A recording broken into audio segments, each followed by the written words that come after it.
Okay.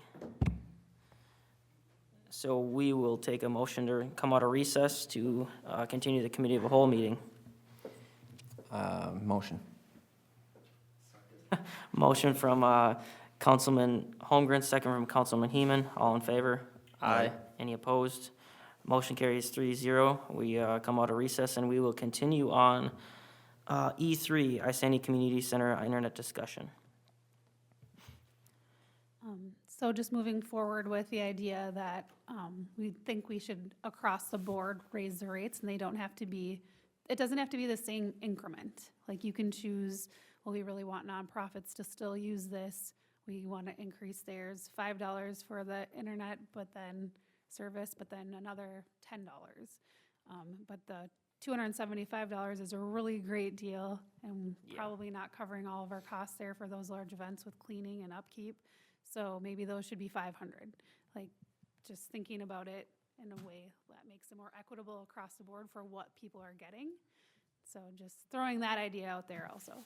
Sure. Can you tell me roughly how many per month are nonprofits, how many per month are the full large event, how many per month are the 4-hour event, just to kind of get a So we gauge? get about 2, I would say, nonprofits, I believe, a month, it seems like. So for the 4-hour window, probably? Yeah, for the $25. And then we Okay. do the $50 and the $50, I would say people try to do that as much as they can, unless they're gonna supersede. But really another idea that we've discussed from a city staff point is that that person could still take up the entire day.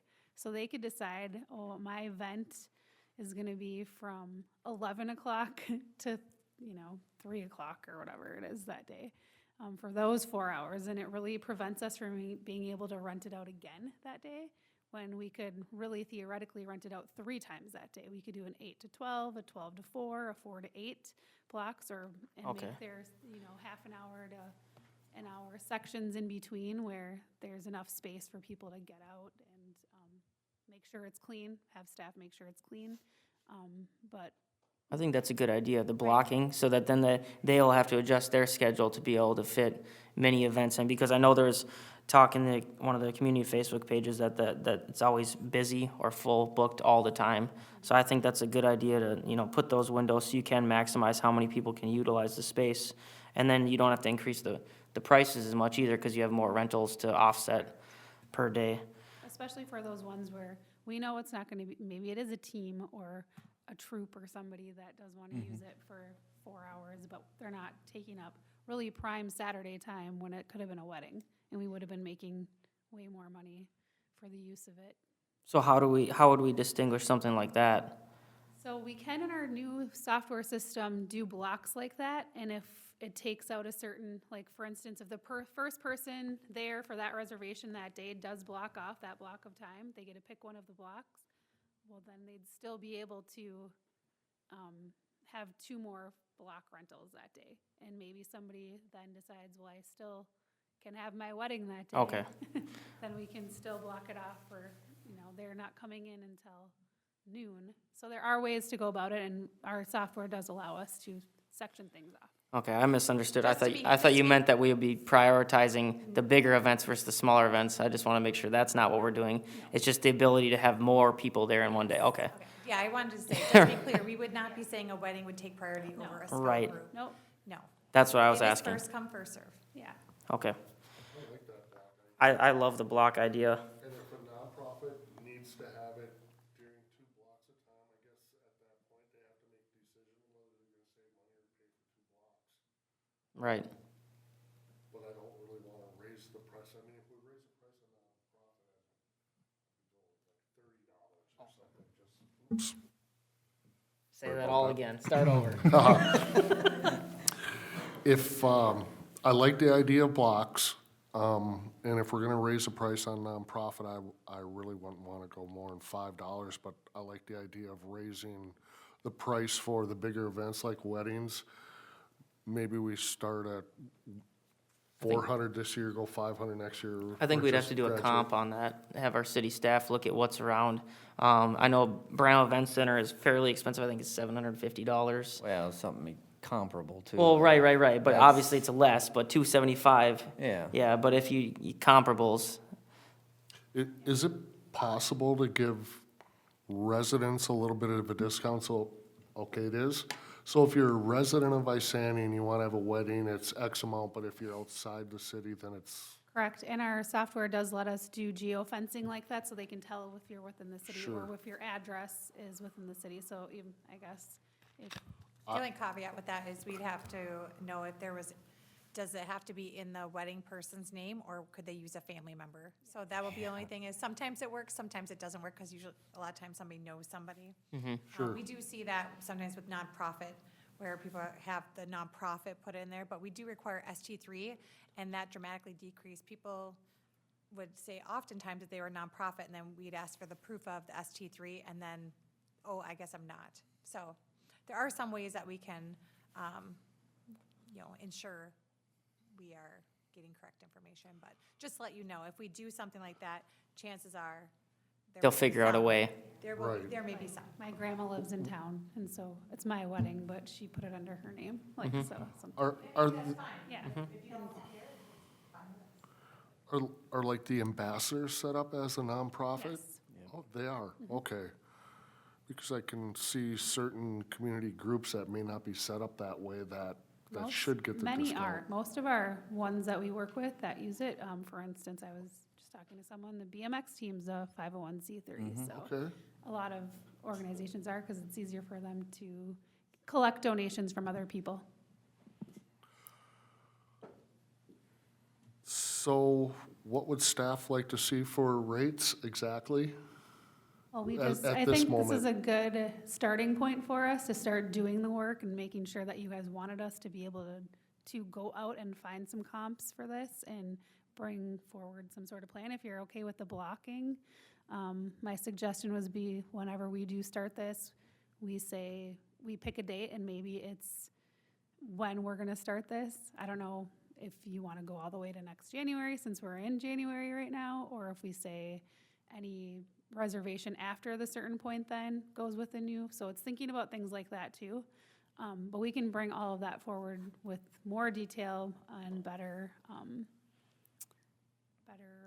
comps. Can for we, what's around too and available. once we lock in certain rates, whatever the new rates will be, can we just say all new business from here on in? We can do Even, that. so if somebody's already booked for July, but somebody comes in after the rate increase in July, they would get the new in, but the other one would be grandfathered in? We require the payment when they reserve it, so that's not an issue. Okay, yeah, And I think the blocking will be the most difficult part. We might want to just start that on January 1st of next year, just because we already have reservations. We can check to see how far we have reservations going out. Maybe we Sure. don't have any in September yet this year. But the sooner we do it, then the, easier that is to pick a date when we can start doing that kind of reservations. I think I would be okay if you start the blocking immediately. Definitely. If you want to Me look too. out and say, hey, August 31st, there's one, and then after that, there's none, then we start at September 1st, I think that would be fine. I think that blocking is going to be a really good idea. And then if we can, does your software tell you, I guess, average, or can you get the average of how much money per rental we're making? I would really like to see the money per rental become close to the $171 per rental that it's costing us. So if we have, more weddings for $275 and then some of the others for $50 or $25, it would be nice if we could try and get the average, like plug in some numbers and get the average up to 171. So say if we have 10 weddings there a year, use that number along with the other numbers to sort of determine a price that makes sense to offset the cost that we have. Our software isn't set up to do that now, but I do have a really great finance director. who Yeah, can help me econometrics, with that. baby. Okay. So also don't forget that we're really only looking at operating costs. The 171 number wouldn't include any ongoing capital costs. Sure. Right.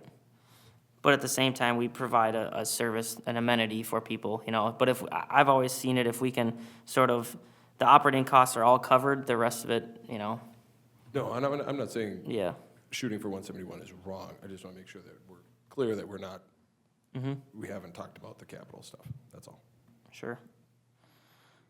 Is there anything else you'd like us to look at when doing this process? We'll start with the blocking as soon as we can, moving forward, and then we'll let you know what that date is, an admin update, if that works for you. Could- And then we'll go through this. If you have any other ideas that come to you about how you'd like us to look into this, please let us know, and we'll bring this back to next month's TAO. Does that work? Okay. George, did you have a question? Would it be real hard to print out last year's rentals? Everybody who rental? We have that rented? already compiled, so I can add that to the admin update as well. Great, yeah, I'd like to take a look at that because the Would be numbers aren't interesting.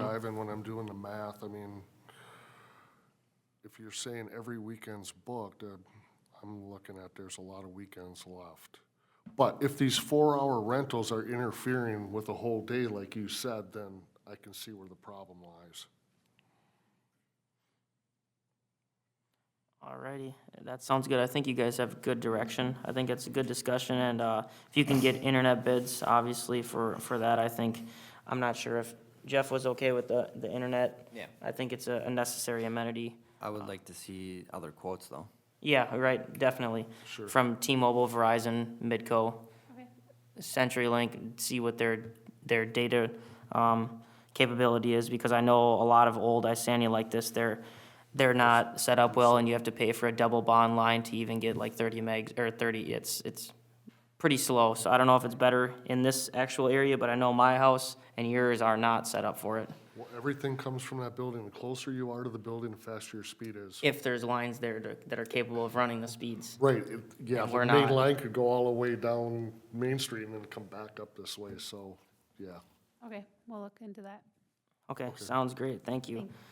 Thanks. We will move on to old business. I see Travis is not here, but I'm curious if there's any sort of update on that shatterproof window film. It seems like this stuff has been, okay, Mayor Merrill, we do have Lieutenant McCarty here to speak on this item. okay, sounds great. I didn't want to put you on the spot, John. Nope, that's fine. Just to give you an example, we had a bid two ways. So the two doors that are inside here, there's two windows on each one. Just to do those, it would be $548 to put the 8 mil shatterproof coating on them. To do the two back doors on the east side of, there's only one large pane in each one. They want $750 to do those. Okay, is that, do you know if that's a reflective one, or is that just a shatterproof in general? It's a clear plastic that goes over the top of it. and Okay. It has to be adhered a certain way to the actual outside of the frame. And just so you guys understand, it's shatterproof. It's not resistant to someone knocking it out. If you hit it enough times or kick it. Right. It's good, the whole thing's gonna come out, it just comes out in one piece, Sure. so. Okay. I guess, I had talked to a tint company. I think that we should look into a mirror tint. One of the, a basic safety thing is not being able to see your prey. If you come in and you're gonna attack, not being able to see, there's a physical barrier, you can't physically see someone. The mirror tint would provide that unless it's at night. The mirror tint doesn't do a lot at night, because if you have more light on the inside, you're gonna be able to see in, but it does deter. And like a regular window tint would slow down, a stab, or it's not gonna be as good as the shatterproof, but it would slow stuff down. Can you tell me who that quote was from? That is through Sun Control of Minnesota. Okay, I know there was a local window tint business that was attempting to get in contact with Travis to give him some estimates on a window tint style film that we could put on that's mirrored. So I think we should probably wait on that, but, I can speak to that. sure, We solicited 3 bids from 3 different tint companies. okay, And the local guy in town here was the highest bid. Okay. By $400. okay. So, What were the other bids, if you, I don't have them readily available, but I can tell you he was the highest bid. okay. But the other ones, were they cheaper than the shatterproof window film, I assume? A tint is always cheaper. Oh, right, Yeah. okay. So it might be a cheaper option. But the big thing you're gonna have to address is you can tint every window, but if you have a counter that has a wide open space, you're really wasting your own money, so. Right, I think we're just talking about the door windows at this point, Yeah. aren't we? Okay, Yeah, that's what this is, but, yep, I mean, that's a very large opening, so I don't even think they would look in the window, they'd just go to the largest place if they were gonna Okay. try to go through. At least I would, so. I guess I just see it as you see that corridor right there, you can see all the way down, all the offices versus from the big window, you can't. There's, obstructions of view, but Can window tint be put over that film he was talking about? I'm not sure. Can you check into that, or? I can have you? check into that, and I'm fairly confident it can be, so. I think that's the best option, But then you're probably. talking probably twice the bids then. Or do we just take a piece of steel, piece of sheet metal, and just rivet it on and call it a day? There's your physical barrier and your site barrier, and On it, that back door? on both doors. And then at night, you can't see in too, because even if you window tint with mirror tint at night, it's brighter inside, you can still see inside from outside. It'd be great during the day when most of the city staff is here, but I mean, if it's gonna be that expensive, you could get a piece of 24 gauge riveted on and just be done with it. It's gonna give you just the amount of same protection or more than a shatterproof film, I would think. Did you have a total cost for all the windows we were talking, or was it per window? They bid it per window. So it was for the two windows right here to go into City Hall, to the administrative portion, and then the two windows on the back two doors to come in. Yeah, then it starts adding up. That was fast. roughly $2,000-ish for the shatterproof. I can tell you here. Yep. $1,298 if you do all four doors. Okay. It's not bad.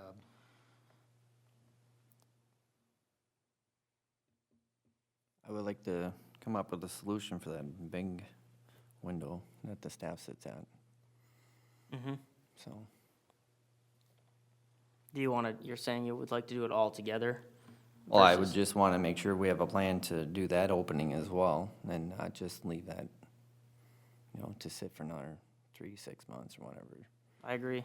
Members of the council, I believe it was back in December, Travis brought bids to you for taking care of that, and they were significantly higher. And I know we had talked about him potentially coming up with some more creative solutions, and I don't know if there was any additional ideas, like a pipe going across or anything at all would at least slow someone down. I guess I don't know if we've come up with any other ideas, either as PD or, Short of making that entire opening a lot smaller by blocking it back in and putting a pass-through window in there, I don't know what other option you would have. okay. But maybe, after we appoint somebody, they'll have an idea also, so. Sure. Okay, so we can keep that on old business and maybe come back next committee of a whole with maybe some more specific information. I'll see if I can think of anything to maybe ask Travis, Chief Myers, or some of these window tint companies if there's any other solution, or maybe I'll just look into, sheet metal and, I could just put it up or whatever. There's a solution there, so we'll find it. And I did have something about item G2, the dynamic sign. So do we have permission to put a sign out on Highway 65? We're working on it. I just spoke with the attorney again today, so still in the process of the legal description.